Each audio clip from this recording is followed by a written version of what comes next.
Greetings and welcome to newszimbabwe.com news. I am Makanaka Masenyama. Stories making the headlines. President Emmerson Mnangagwa vows to counter US-EU sanctions. Zimbabwe records lowest rains in 40 years. In business, fuel consumption down 35 million liters after price hikes. In courts, Ezekiel Guti's daughter, son-in-law fight over children ownership. In sports, Warriors replica jerseys available by next week. Now, the news in greater detail. President Emmerson Mnangagwa has vowed to counter sanctions imposed on Zimbabwe by the United States of America and the European Union through implementation of a robust industrialization strategy in the troubled Southern African nation. The president was briefing the newly appointed members of his Presidential Advisory Council at State House this Thursday.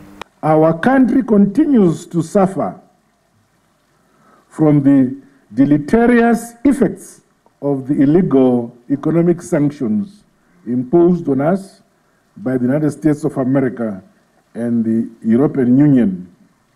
As a result, there is need for us to leapfrog the development, modernization, and industrialization of every facet of our economy so that we catch up with other countries in the region and beyond. Both the US and the EU recently renewed sanctions on Mnangagwa's administration, citing a deteriorating human rights situation. Zimbabwe is facing its most devastating drought in 4 decades, and 5 million people may need food aid, regional hunger watchdog has warned. Famine Early Warning Systems Network, in its latest report, says Zimbabwe this season received its lowest rains in 40 years. More so, FuseNet says most poor households will harvest crops that will last only 2 to 3 months.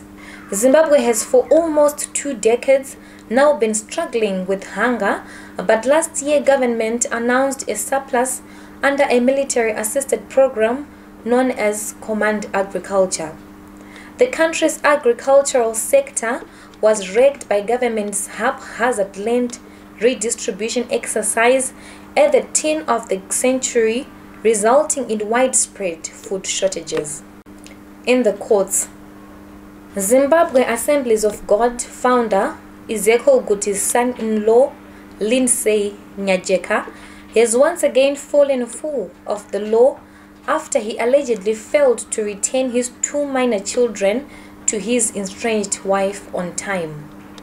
Mnangagwa, husband to Guti's daughter Ethanim, appeared before Harare Magistrate Francis Mafumo on Friday, facing contempt of court charges after he breached a civil court order which authorized his wife to be the custodian of their children.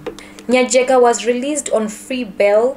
He is expected back in court on March 20. In business, Reserve Bank of Zimbabwe Governor John Mnangagwa says that the country's fuel consumption has gone down by 35 million liters following the January price increases announced by President Emmerson Mnangagwa.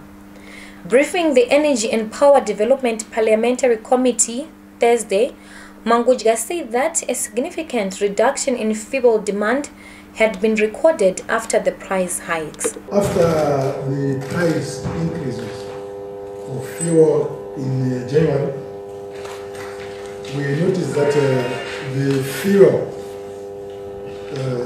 bill and quantity being used in Zimbabwe went down. We consume about $165 million, so 155 million liters of fuel per month. And due to price elasticity of demand, that our anticipation was that the demand will go down to around 130, so 120, 130 million liters.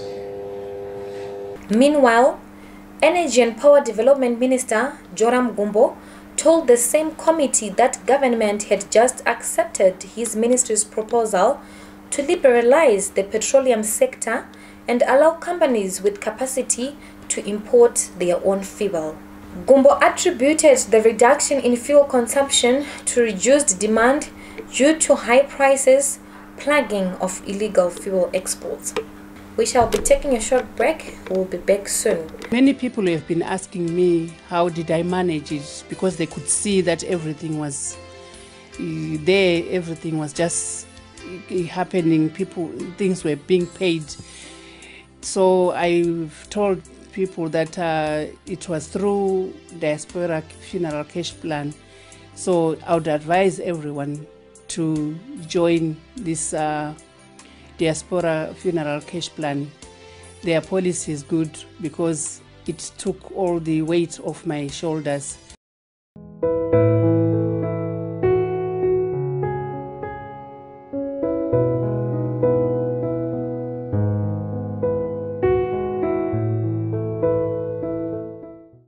We end with sports. Replica jerseys for Zimbabwe's national soccer team, the Warriors, will have flooded the country by end of next week, according to ZIFA head of competitions, Chamo Chiwanza. The replicas are going to be here latest end of next week. And when they get here, it's going to take us less than 48 hours to get them all across the 10 provinces of the country, to be sure that everyone who wants jerseys will get a jersey. And let me also honest to say that this time, Masamba Asian, our replicas can't be, you can't copy them.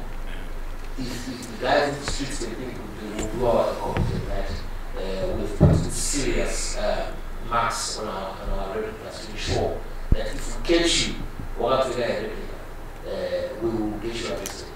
You will get you arrested because of the war. Chiwanza was addressing journalists at the unveiling of the team's 28-member squad to face Congo on 24 March in their final AFCON qualifier. Meanwhile, Zimbabwe's representatives in the CAF Champions League, FC Platinum, will be hoping to redeem lost pride in what has been a disappointing maiden appearance in the prestigious competition's group stages by upstaging South African giants Orlando Pirates in their penultimate Group B clash at the Orlando Stadium in Johannesburg on Friday night. To end this news bulletin, here is a recap of the headlines. President Emmerson Mnangagwa vows to counter US-EU sanctions. Zimbabwe records lowest rains in 40 years. In business, fuel consumption down 35 million liters after price hikes. And in sports, Warriors replica jerseys available by next week. Reporting for newszimbabwe.com, I am Makanaka Masenyama. For these and more stories, do visit our website www.newszimbabwe.com and our YouTube channel, Zim TV.